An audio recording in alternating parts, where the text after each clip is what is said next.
A paz do Senhor Jesus. Vamos aqui estudar agora mais uma belíssima lição. A lição de número 4, que trata sobre Davi, amigo fiel. Ao longo deste trimestre, estamos tratando sobre a biografia de Davi.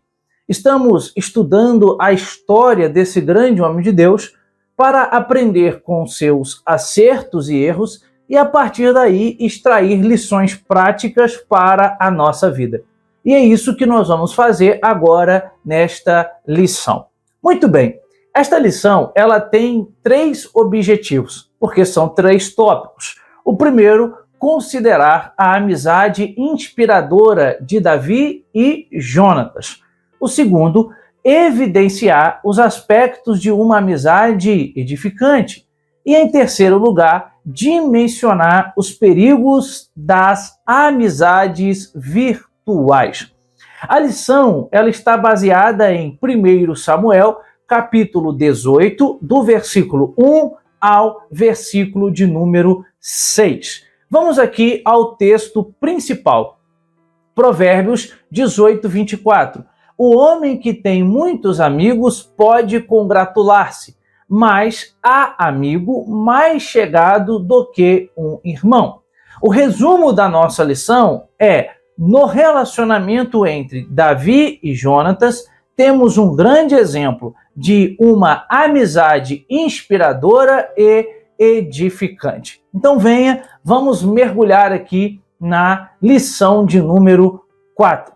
Bom, a título de introdução, a lição diz o seguinte: nesta lição falaremos sobre a amizade, tendo como foco a análise da história de Davi e Jonatas. Jonatas, filho de Saul, e Davi, filho de Jessé. É interessante que os dois tiveram educações distintas. Davi cresceu no pastoreio de ovelha. Ele era o filho mais novo de Jessé e responsável, então, por cuidar do rebanho de seu pai. Jonatas, por sua vez, era filho de Saul e foi educado na corte, preparado para a guerra e também para o poder. Em comum, tanto Davi quanto Jonatas, eles temiam a Deus e eram fiéis aos seus princípios e cultivavam uma inspiradora amizade. Logo, devemos sabiamente escolher as nossas amizades e companhias. O próprio apóstolo Paulo nos adverte a respeito disso, que as más companhias, as más conversações, elas corrompem o bom costume. A gente, quando escolhe uma amizade, a gente precisa ser criterioso. É necessário levar em conta os princípios norteadores da palavra de Deus, da Bíblia Sagrada, para que consigamos escolher uma amizade que nos conduza, que nos leve até Cristo. Quando eu falo sobre isso, eu me lembro aqui rapidamente do paralítico que foi conduzido por 4 homens. Ali nós temos um princípio de amizade interessante. O paralítico não tinha nada a oferecer. Ele não podia pagar para que aqueles 4 homens lhe ajudassem. Ele era uma pessoa que vivia de esmola, que vivia de caridade, que vivia de ajuda. Mas esses 4 homens, olhando para o ser mais do que o ter, levaram aquele paralítico até Jesus. Esse é um princípio bonito para uma amizade. A amizade precisa te aproximar de Cristo. Boas amizades são aquelas amizades que te aproximam de Cristo, que te colocam aos pés de Jesus. Diante disso, tenha critério para escolher as suas amizades. Bom, esse é o fio condutor que nós vamos percorrer aqui na nossa reflexão nesta lição. Vamos à exposição dos pontos e subpontos. Quero pedir aos meus irmãos do YouTube 3 coisas. Curtam, comentem e compartilhem. Só isso. Os irmãos estarão nos ajudando e o YouTube irá indicar esse vídeo a mais pessoas, amém? Em reciprocidade, está aqui na descrição do vídeo o subsídio que utilizo como roteiro para essa aula, para que os irmãos façam download gratuitamente. Tem um link azul aqui embaixo, é só clicar. Deus abençoe os irmãos da ferramenta EBD, pela paciência, Esta aula vai primeiro para a plataforma da ferramenta, vocês assistem primeiro e depois nós liberamos para os nossos irmãos do YouTube. Qual é a finalidade? Que eles conheçam a plataforma da ferramenta. Uma ferramenta completa, extraordinária e muito acessível. Não custa uma pizza com Coca-Cola, né? Não dá isso. Não dá um preço de um livro, acesso anual. Dentro da plataforma da ferramenta, eu, o presbítero Herbert e a equipe que temos aqui, nos esforçamos semanalmente para entregar o melhor conteúdo complementar para você.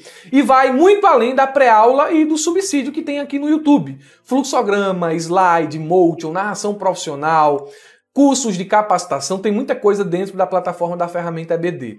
Olha, de fato, não é pelo dinheiro. O dinheiro a gente mantém aqui, paga as pessoas que a gente precisa pagar, mas, irmãos, é com o objetivo de ajudar realmente os professores, porque todo o material que a gente entrega, pelo preço disponível aí, vocês vão ver que é uma coisa fora da curva, tá bom? Então cliquem e conheçam a plataforma da ferramenta EBD, você que ama a escola dominical. O tópico de número 1 diz o seguinte: uma amizade inspiradora. Quem era Jonatas? Quando Jonatas entra em cena, em 1 Samuel 13:3, já é um comandante de tropas do exército de Israel. E pouco se sabe sobre a sua infância. A Bíblia não se detém muito à infância de Jonatas. No entanto, podemos imaginar como ele deve ter nascido. Como Jonatas era filho de Saul, logo ele nasceu na corte. Ele foi criado dentro do palácio.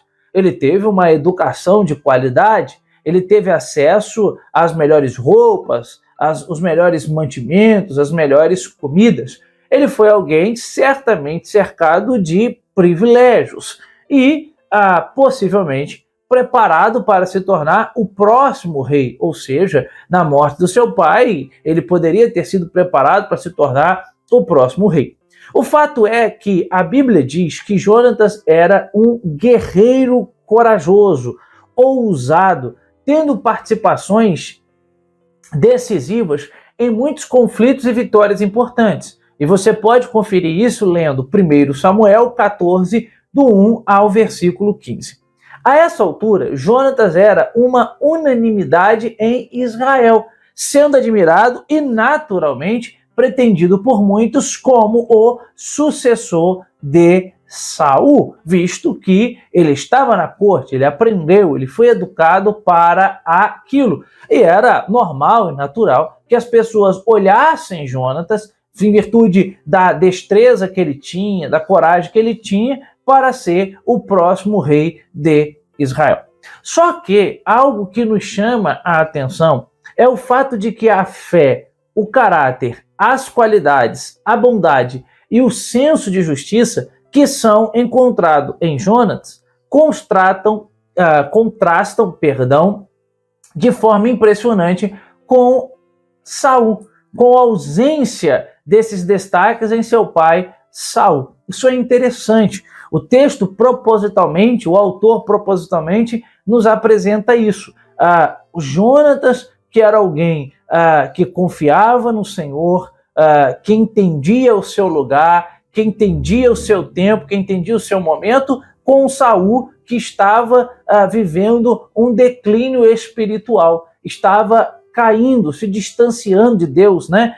Um declínio que ele vai tombando aos poucos até que definitivamente ele tomba e ele cai espiritualmente, né? Ele se distancia de Deus e depois acaba morrendo. Então, mesmo sendo diferente do rei, ou seja, mesmo Jonatas sendo diferente do rei Saul em muitos aspectos, ele foi fiel ao seu pai até o fim, quando juntos tombaram no campo de batalha. Isso mesmo, morreram juntos no campo de batalha. Mesmo quando Jonatas apoiava e socorria Davi, ele sempre buscava honrar o seu pai e convencer ao seu pai Saul que não havia nenhuma ameaça em Davi. Davi não era uma ameaça, pelo contrário, Davi era um forte aliado. Mas Saul, infelizmente, foi corrompido, movido por uma inveja por um ciúme muito grande, o que levou ele, por algumas vezes, a tentar contra a vida de Davi. Ou seja, ele vai se tornando cego espiritualmente, vai ficando cego espiritualmente ao ponto de não perceber o que ele estava fazendo. Mas Jonatas é apresentado na Bíblia como alguém sensato, como alguém coerente. Logo, a revista diz que um detalhe importante para conhecermos melhor Jonatas pode ser observado a partir do momento em que perceberam em Davi o ungido do Senhor. Ou seja, que Davi de fato era o ungido de Deus. Saul, por um lado, se revoltou, Saul ficou bravo, ficou profundamente indignado, perseguiu Davi, chegou a tirar lança contra Davi, intentou a morte de Davi, quis vê-lo morto, e Jonatas aceitou o direito de Davi ao trono. Jonatas aceitou que Davi era alguém comissionado, chamado e escolhido. O filho de Saul percebeu nitidamente a realidade que estava diante de seus olhos. Bom, o subtópico 2 diz: Saul ou Davi? Eis a questão. A sucessão de eventos na vida de Jonatas foi tomando um rumo bastante desafiador.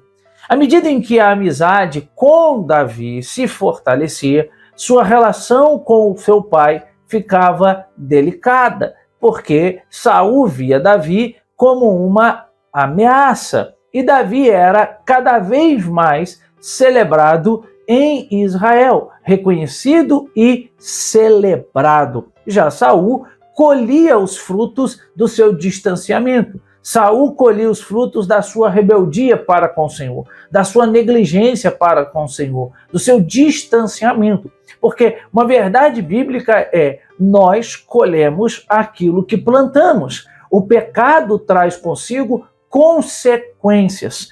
Uma vez eu ouvi uma frase interessante que é: você não é obrigado a escolher o que escolhe, mas você será escravo das consequências de suas escolhas. Isto é, não dá para escapar das consequências de nossas escolhas. Então, quando for escolher, escolha com cuidado, escolha com carinho, escolha com critério, peça direção a Deus. Saul havia se distanciado e agora colhia os amargos frutos das suas escolhas. Deus nos deixa escolher, Deus nos adverte, Deus levanta pessoas para nos advertir, Deus nos adverte por meio da sua palavra, mas Ele permite que você escolha qual caminho você deseja trilhar. Agora saiba que as consequências virão. Em Eclesiastes, o pregador diz: jovem, faça segundo o teu coração.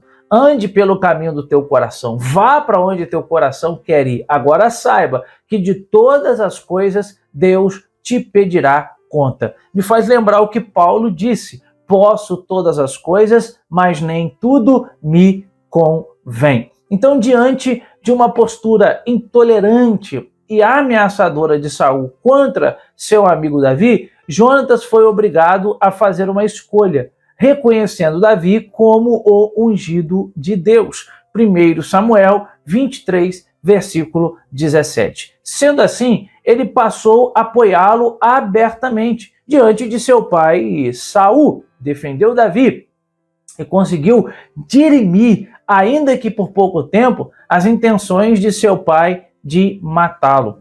Jonatas, ele é apresentado como alguém se preocupando com Davi, visitando, acolhendo. Jonatas é apresentado como um grande amigo de Davi em todos os momentos, inclusive nos momentos de adversidade, porque uma amizade verdadeira não é aquela que está conosco somente nos momentos alegres, nos momentos felizes, nos momentos contentes, mas uma amizade genuína, uma amizade verdadeira é aquela que está conosco em todos os momentos, inclusive nos momentos mais difíceis.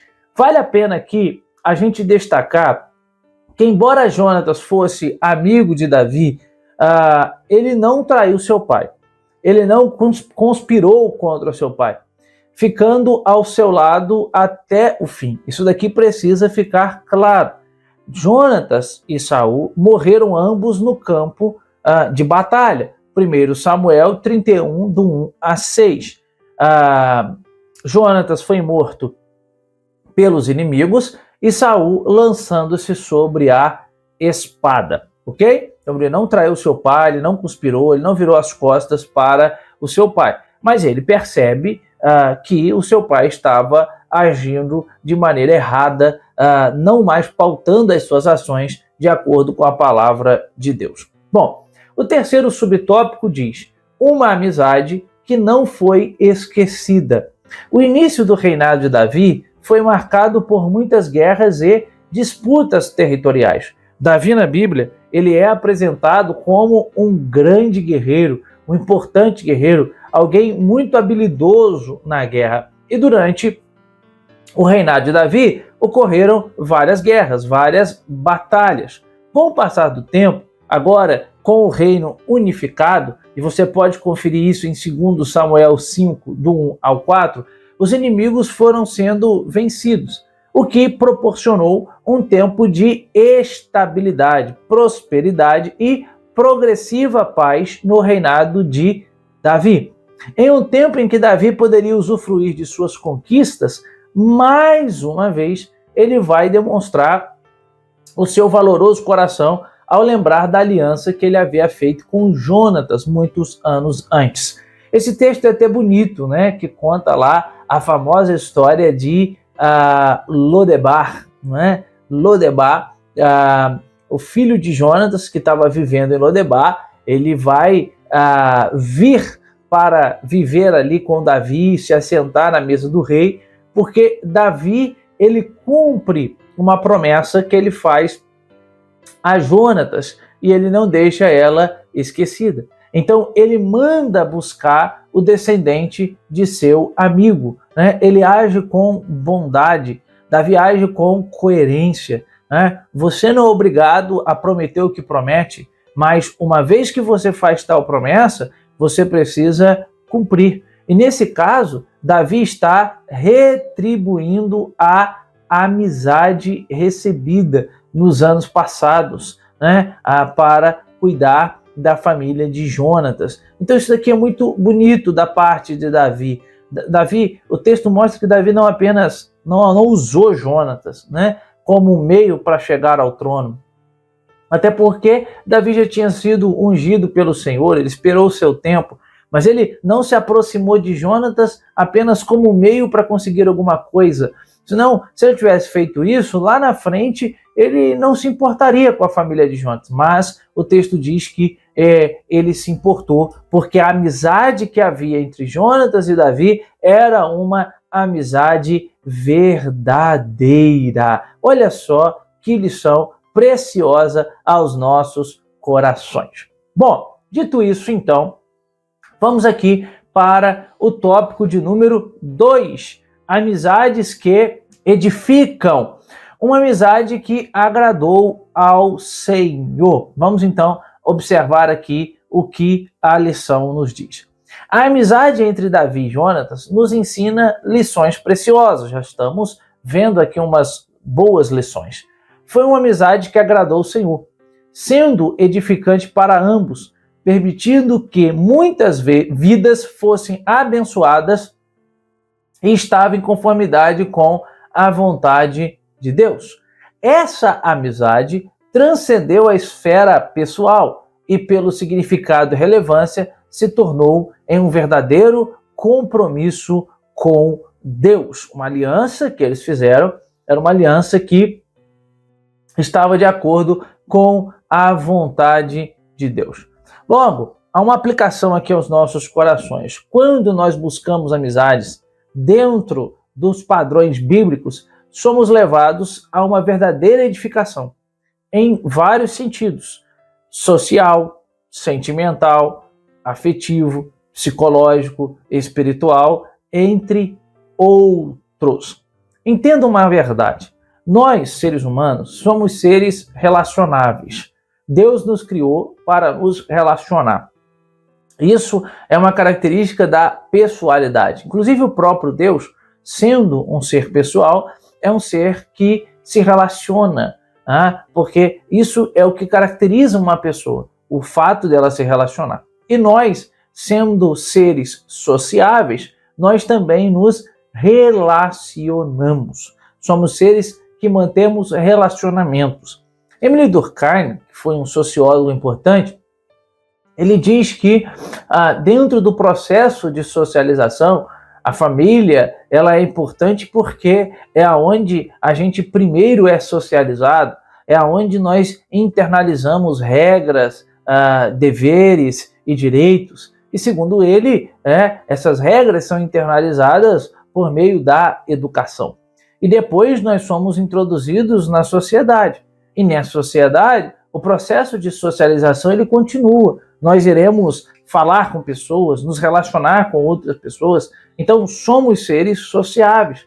Dependemos, carecemos de relacionamento.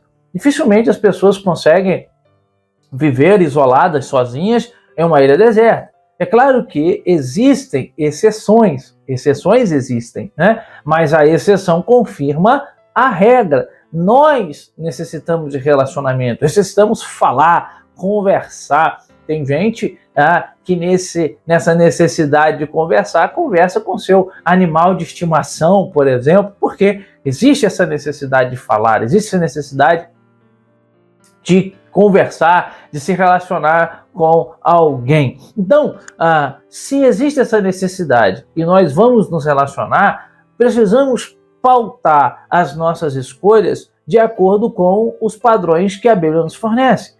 Porque a Bíblia, na verdade, ela nos traz vários exemplos de belíssimas amizades. Por exemplo, Noemi e Ruth, né? Ali há uma amizade onde a gente vê presente o companheirismo, a fé, Paulo e Silas, né, com a unidade de propósitos em prol da obra missionária, em prol da pregação do Evangelho. Eu preciso entender que nós somos seres que carecemos de ajuda também, né? Até após a morte, precisamos de ajuda de alguém que carregue ali o caixão para o cemitério. A verdade é essa, precisamos de ajuda. As pessoas não chegam a lugar nenhum sozinhas, elas chegam através de outros que as ajudam, de amigos verdadeiros, de conselheiros fiéis, de pessoas que têm coragem de advertir, têm coragem de aconselhar, porque essa é uma das características da amizade genuína. Uma amizade genuína é um tipo de amizade que confronta, é um tipo de amizade que aconselha, é um tipo de amizade que questiona. Então, tenha critérios ao escolher a sua amizade, quem vai estar ao seu lado, quem vai andar com você. Bom, dito isso, em segundo lugar aqui, o segundo subtópico, a força da amizade verdadeira. A palavra de Deus nos revela que aquele que tem muitos amigos pode congratular-se, mas há amigo mais chegado do que irmão. Isto é, existem determinados amigos que são mais íntimos de nós do que, às vezes, alguém do mesmo sangue, do que um irmão ali, né, que tem o mesmo sangue. Isso é uma realidade. Se alguém diz que tem muitos amigos, talvez não tenha nenhum. Não confunda a quantidade de seguidores que você tem nas redes sociais com amigo, tá? Tem gente que tem 100 mil, 200, 400, 500, 300, 1 milhão de seguidores nas redes sociais, ou seja, no Instagram, por exemplo, mas a pergunta é: quantos você pode contar quando de fato você precisa? Com quem você pode contar quando de fato você precisa? Então, ao longo da vida, a gente vai estabelecer muitos contatos, a gente vai estabelecer muitos vínculos com diversas pessoas, mas quais dessas pessoas você pode chamar de amigo verdadeiro? Quem você pode chamar? Eu sei que agora aperta um pouquinho, não é verdade? Porque talvez você está tentando trazer à mente os seus amigos verdadeiros e talvez no máximo vai caber em uma mão. É difícil, sim. Eu sei que é difícil, mas Deus coloca gente boa para andar ao nosso lado. Davi e Jonatas nos ensinam as bases nas quais podemos construir amizades saudáveis e que nos ajudarão a cumprir com os propósitos divinos para as nossas vidas. Eles não permitiram que nada se colocasse entre eles, nem mesmo os problemas familiares. Eles conseguiam separar muito bem as coisas. E nos momentos difíceis, se aproximaram ainda mais e permaneceram amigos até o final, até o fim. Que coisa linda, que coisa bonita. A amizade entre Jonatas e Davi era tão sólida que os levou a firmarem um pacto, a firmarem uma aliança que perdurou por anos e foi honrada por Davi mesmo muito tempo após a morte de Jonatas. Quem são as pessoas próximas a nós que podemos chamar de amigos verdadeiros? Elas passam no filtro apresentado acima?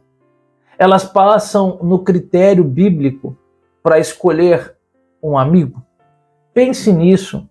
A Bíblia, ela precisa ser a nossa regra de conduta. Às vezes as pessoas não observam o que Deus já disse por meio da palavra dele. Já está ali, é só a gente consultar. Tem gente que fica perguntando A, B ou C, vai para a Bíblia, consulte ela. Procure o que ela fala sobre amizade. Tome essa lição e aplique ela na sua vida e a partir daí analise as suas amizades e veja se elas estão te levando para Cristo ou se elas estão te distanciando de Cristo. Se elas estão fazendo com que você cresça enquanto crente, amadureça enquanto cristão ou não. Tenha esses critérios na sua avaliação. Terceiro lugar, o cristão e as amizades. O terceiro subtópico. Somos uma média das pessoas com quem andamos. Em outras palavras, o que está sendo dito aqui é que o meio, ele exerce influência sobre nós. Exerce. O meio exerce influência positiva ou negativamente. Se nós andamos com pessoas sábias, ou se andarmos com sábios, nós agregaremos sabedorias. Se andarmos com pessoas descomprometidas, pessoas que não têm Deus no coração, nós também traremos isso para as nossas vidas. Amargaremos frustrações e insegurança. O cristão, ele deve ter bons critérios na hora de se relacionar. Ter amigos que compartilham de valores nobres é sempre um convite ao desenvolvimento saudável.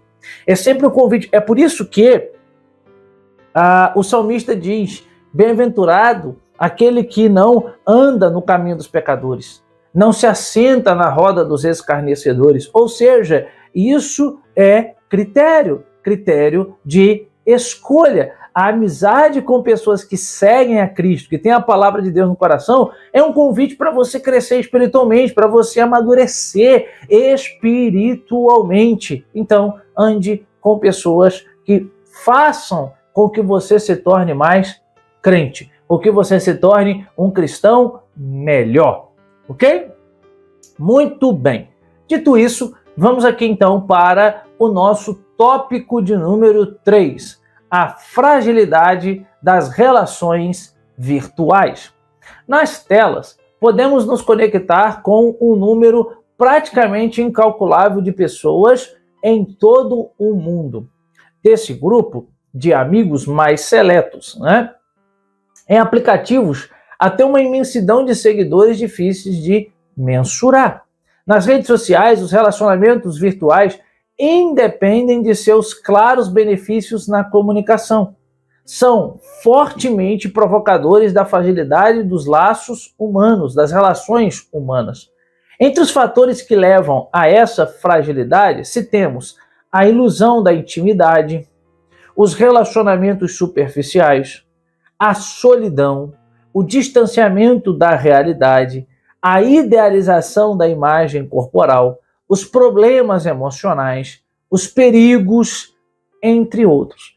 Quando eu estava lendo essa lição aqui, estudando ela para aplicar, eu estava me lembrando de um sociólogo polonês, já falecido, chamado Zygmunt Bauman. O Bauman é um sociólogo muito conhecido, e ele é muito citado aí nas redações do Enem, no seu conceito de modernidade líquida. O Bauman traz a ideia de que o tempo em que nós estamos vivendo ele é líquido. E o que ele quer com essa metáfora? Entenda, ele está fazendo uma comparação. Imagine que você está construindo uma parede, né? Você é chamado para construir uma parede. E você está colocando aquela primeira fileira de tijolos ali. Quando chega no final para colocar o último tijolo, você está com um tijolo de 20 centímetros na mão e o espaço são 10 centímetros. O que você vai fazer? Você vai empreender força e vai quebrar aquele tijolo no meio para fazer ele caber ali naqueles 10 centímetros. Isso é algo sólido. Então perceba que para eu fazer o sólido caber em um determinado espaço, eu tenho que colocar força, é algo que dá mais trabalho e assim por diante. O Bauman chama de modernidade líquida o tempo em que nós estamos vivendo, porque ele afirma que as mudanças elas ocorrem muito rápidas, são muito rápidas, e também elas são superficiais. Diferente do sólido em que você demanda tempo, em que você empreende força, na modernidade líquida isso não acontece dessa maneira. As coisas mudam de maneira muito rápida e também elas são muito superficiais. É como líquido, que consegue se adaptar facilmente em qualquer recipiente. E o Bauman, então, tem um livro chamado Amor Líquido, que ele vai dizer que nesse tempo as pessoas estão se relacionando pelas redes sociais porque elas estão vivendo numa espécie de trincheira emocional. Então é mais fácil começar um relacionamento pela internet porque é mais fácil terminar esse relacionamento também. O Bauman diz que as pessoas não querem se envolver emocionalmente, então se relacionam pelas redes sociais porque é mais fácil esse relacionamento. E com isso nós temos esse problema, o problema da ausência física. As redes sociais, elas aproximam quem está longe e às vezes distanciam quem está perto. A verdade é que os amigos virtuais, como a lição diz, eles não conseguem suprir necessidades naturais do ser humano. Então, a gente precisa ter relacionamentos sólidos. Esses relacionamentos frágeis enfraquecem a capacidade de lidar com questões complexas humanas. Eles promovem uma ilusão de estarmos sempre acompanhados e amparados, quando, na verdade, estamos carentes da presença humana. É verdade que hoje você consegue se comunicar com várias pessoas via WhatsApp, e isso é bom, mas essa comunicação via WhatsApp, ela tem feito com que a proximidade, o estar presente fisicamente tenha se perdido. As pessoas ligam, se comunicam, ok, legal, mas com isso elas negligenciam o fato de estar presente, do olho no olho, do aperto na mão, do abraço, e a gente não pode perder isso. É isso que está sendo criticado aqui. O segundo subtópico diz comportamento de rebanho. Um conceito bastante conhecido no mundo dos negócios também pode ser percebido ao observarmos os efeitos das relações virtuais e, consequentemente, os seus perigos. Falamos sobre o comportamento de rebanho também conhecido como efeito manada. Diante da nossa necessidade de nos socializarmos, somos constantemente acessados por pessoas sem princípios, que buscam manipular, com intenções maldosas. E aí, sem você perceber, você vai na onda e você não percebe. Isso acontece tanto nos ambientes virtuais e aqui também ocorre nos ambientes físicos, como escola, trabalho e outros ambientes. No comportamento de rebanho, somos induzidos a negar nossos pensamentos e intenções para aceitar aquilo que é proposto para nós. Diz um ditado popular, a voz do povo é a voz de Deus. Não, a voz do povo não é a voz de Deus. A voz de Deus é a Bíblia Sagrada. Cuidado com esse pensamento de efeito manada. Todo mundo está fazendo, vou fazer também porque é certo. Nem sempre é assim. O meio exerce uma pressão muito grande para nos influenciar.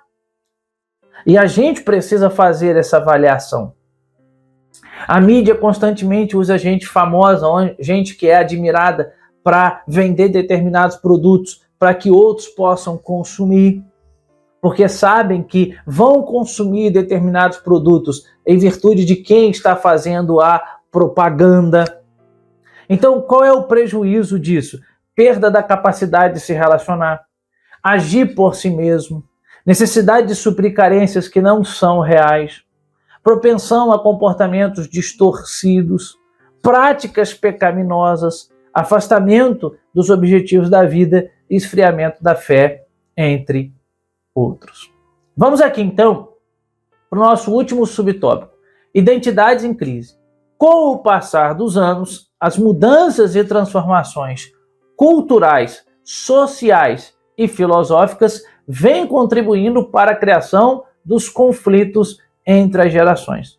Os jovens hoje são frutos de um mundo diferente daquele em que os seus pais viveram, foram criados. Hoje a tecnologia está avançando assustadoramente. Diante de tantas transformações, é necessário, é importante, é vital o diálogo para o entendimento do que é um valor cristão ou não. É necessário com que o jovem hoje procure os seus pais para conversar. Não trate os seus pais como antigo, ultrapassado. É verdade, eles vieram de uma geração diferente, de um tempo diferente. Isso é verdade, mas eles já passaram por caminhos que você vai trilhar. Eles são experientes para te aconselhar. Eles podem te ajudar. A falta de diálogo tem criado crises de identidade, levado muitos jovens a se sentirem perdidos e incapazes de interagir positivamente nesse mundo, nesse universo que é tão dinâmico.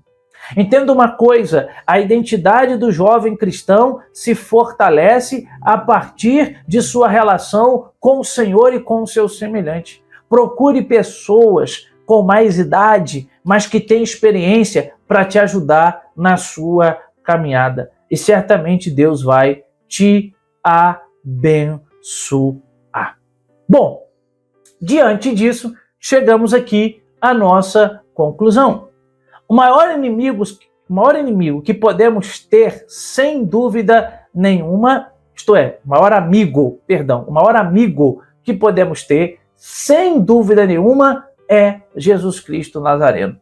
Jesus mesmo disse aos seus discípulos: eu não vos chamo de servos, eu vos chamo de amigos. O Mestre deu a sua vida para nos salvar e nos desafia a cada dia, e nos impulsiona a cada dia, e não nos desampara a cada dia. Saiba de uma coisa, jovem cristão, homem e mulher, você não está sozinho na caminhada. Você tem um amigo verdadeiro, um amigo que não te abandona, um amigo que não vira as costas para você. Sigamos o exemplo de Cristo. Que tenhamos amigos verdadeiros, que possamos ser amigos verdadeiros. Que Deus continue te abençoando abundantemente e falando em seu coração. Seja bênção na vida de alguém. Deus te abençoe.